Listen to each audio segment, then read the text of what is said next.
Good morning. We are now discussing a few concepts of elasticity, under which let us define what is elasticity. It is the property because of which a body tends to regain its original shape and size when the deforming forces are removed is called elasticity. In the sense, if we apply a deforming force on a body, there will be change in shape and size. There will be change in shape and size of that particular body due to the application of deforming forces. Now, as soon as the removal of those deforming forces, if the body retains its original shape and size, then the body is said to be elastic in nature. We have two different types of bodies. One is perfectly elastic and the other is perfectly plastic.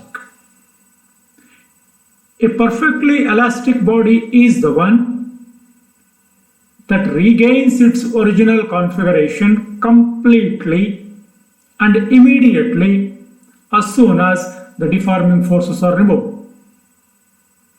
Example are the quartz fiber, the phosphor bronze wire, etc. are nearly perfectly elastic, not completely perfectly elastic. You have to note this.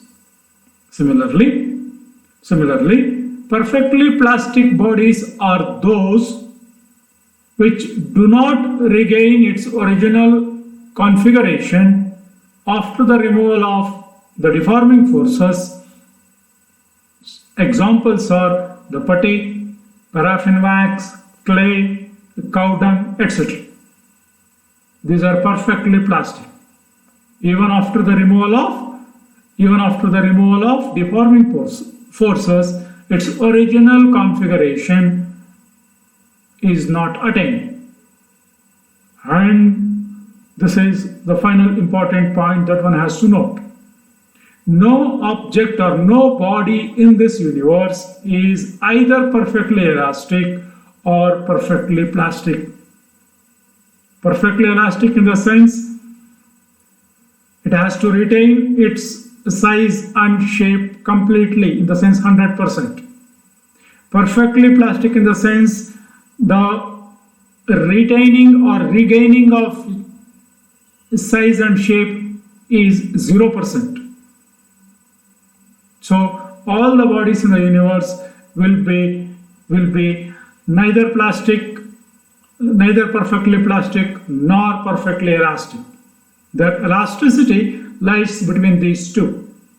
It will be between 0 and 1. Elasticity of perfectly plastic body is 0. Elasticity of perfectly elastic body is 1. And therefore, for all the bodies in the universe, the elasticity lies between 0 and 1. Will be larger than 0 and will be lesser than 1. Now let us study what is stress and strain. When the deforming force is applied on a body, as we have studied in the previous slide, there will be change in shape and size of the body. In the sense, there will be change in configuration. Both size, shape, volume, etc. gets changed. Because of which, the internal forces will be developed within the body, and these internal forces will act in a direction against or opposite to the deforming forces, and therefore will always try to bring the body back to its original configuration. So they are said to be acting in a direction opposite to the externally applied deforming force. And this internal force that tends to restore the body to its original configuration is termed as stress. And this stress is measured in terms of force applied per unit area. Force per unit area gives stress. The stress that is developed within the body is equal in magnitude and opposite in direction to that of the externally applied deforming force for elastic bodies. And the dimensional formula of this stress or deforming force is m L power minus 1 T power minus 2, and the unit is Newton per meter square. Newton per meter square. When such a deforming force is applied on a body, as we know, there will be change in length, there will be change in shape, there will be change in volume, or all the three. The ratio of change in any dimension, maybe length or shape or volume, to its original direction or to its original dimension is termed as strain. Strain is therefore called the ratio of change in dimension to the original dimension. Based on the change of dimension, that is maybe length or shape or volume, we have three different types of strain. Let us study the strains one by one. And the first one is longitudinal strain. This longitudinal strain is defined as the ratio of change in length to the original length when the force applied is along the length. Let us consider an object having length larger than the other dimensions. Let us apply a force along the length of the body, then there will be change in length. Now, the ratio of change in length to the original length is termed as longitudinal strain. Change in length is taken as equal to L, in the sense if L is the initial or original length, and if L dash is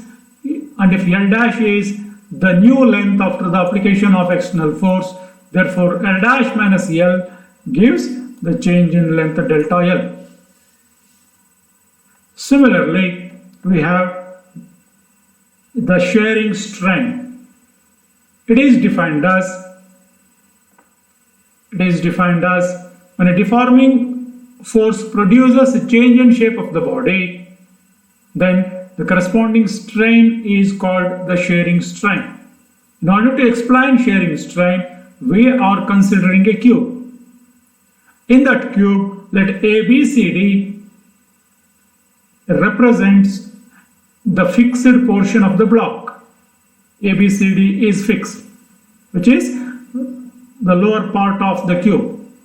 Let us apply a tangential force as shown in figure. You can see here, this is the tangential force applied to the upper surface of the cube, which is EFGH.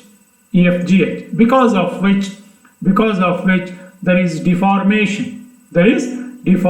Before the force, ABCD and EFGH are parallel to one another before the application of the force. Because of the application of the force, EFGH has been laterally displaced. There is lateral displacement in the direction of the force, the direction of the externally applied force. The face, therefore, EFGH is said to be shared through an angle theta. You can see this. EFGH is shared through an angle theta, which results in change in shape of the body. Therefore, shearing strain is nothing but the ratio of displacement of a plane to the distance from the fixed plane. It is the ratio of displacement of a plane and this distance, E dash. E dash or HH dash or GG dash or FF dash gives the displacement of a plane. Distance from the fixed plane. Distance of this displaced plane from the fixed plane, and it may be either EA or HD or GC or FB. Therefore, E dash by EA, that will be equal to delta L by L. E dash is taken as equal to this distance is taken as equal to delta L. Therefore, delta L by L is nothing but equal to tan theta. Tan theta is opposite by adjacent. Now coming to the bulk strain, the third one, or otherwise known as volume strain. It is defined as the ratio of change in volume to the original volume when the external forces are applied normally over the whole surface of the body. We have considered a body. This dotted line represents the original size of the body in the absence of this external force. And the external forces are acting on the body at different points, because of which there is decrease in volume. Therefore, bulk strain is therefore equal to change in volume by original volume. Therefore, it is delta V by V. And this gives the bulk strain. Thank you.